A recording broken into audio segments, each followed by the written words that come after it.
Hey, what's up guys? Today, ipapakita ko sa inyo ang mga ginawa naming maintenance sa aming Project Revo VX200 2002 model para siguradong roadworthy at ready sa biyahe lalo na sa mga long drives. Narito nga pala ilan sa mga ginawa. Rear axle bearing change left and right, engine cleaning top and bottom, engine flushing and change oil, air filter cleaning, battery terminal cleaning, rear brake hose replacement, throttle body cleaning, brake check, clutch master replacement and repair, and for the last we have the engine bay cleaning. Unahin natin sa ilalim, pinalitan namin ang rear axle bearing both left and right. Importante ito para maiwasan ang ugong at vibration habang bumabiyahe. Kapag worn out na ang bearing, delikado yan, kaya preventive maintenance is the key. Ito nga ang inuna namin at di ko in-expect na matrabaho rin pala ito. It requires us to go to the machine shop just to remove the old bearings and replace it with the new ones. And isalpak na. We had the heart of the Revo cleaned.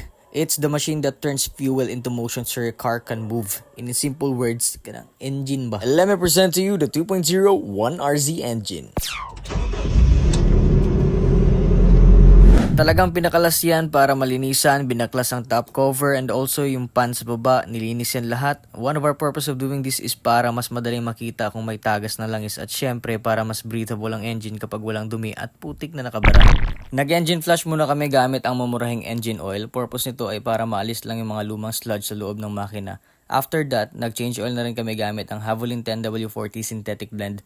Mas reliable at mas magandang performance ng makina, lalo na sa matagalang gamit. And ito na rin yung nakasanayan namin dito. Yung air filter, nilinisan lang gamit ang air spray. Di pa naman masyadong marumi kaya hindi pa kailangan palitan. Sapat na yung linis para bumalik ang airflow ng maayos. At maisingit ko lang guys, ipapunta na sana ako sa shop ni Kuya Toto nang biglang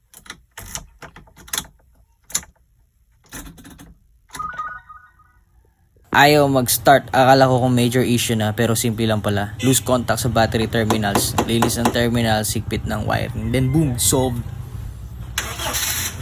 Sus, nawala na yung battery dito ay. Loose contact? Sus, ginoo. Wala sa ugok? Check up lang yan, kuya to. Progress yan. Hindi ko kailangan magkulikot ba?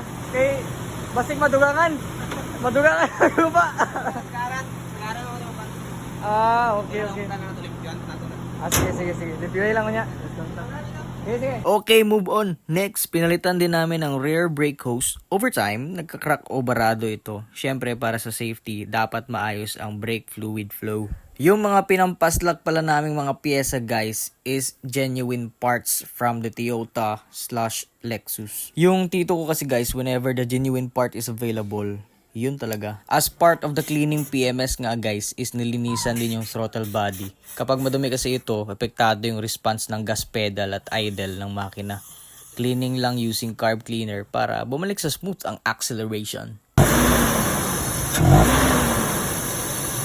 Routine checks sa brakes, pads, disc, at fluid. Di pwedeng pabayaan to. Dito nakasalala yung buhay ko. Pinalitan ng clutch master at nirepair yung luma. Napansin ko kasi minsan parang may play at di consistent ang clutch. Medyo mahirap ipasok yung bromera. Ngayon, mas responsive at smooth na.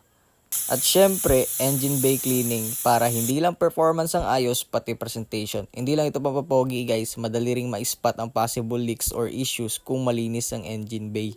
Kaya kung gusto mong mas tumagal at maging reliable ang sasakyan mo, huwag kang magtipid sa maintenance. Regular check, linis at palit ng parts kapag kailangan. Yan ang sekreto para maging roadworthy ang ride mo. We're going to test drive the new installed bearing guys. Rear axle bearing. Kakapalit lang din naman ng harap. Then ngayong araw is pinalitan yung rear axle bearing. Papatest drive muna natin kay Kuya Toto. And then mamaya test drive ko.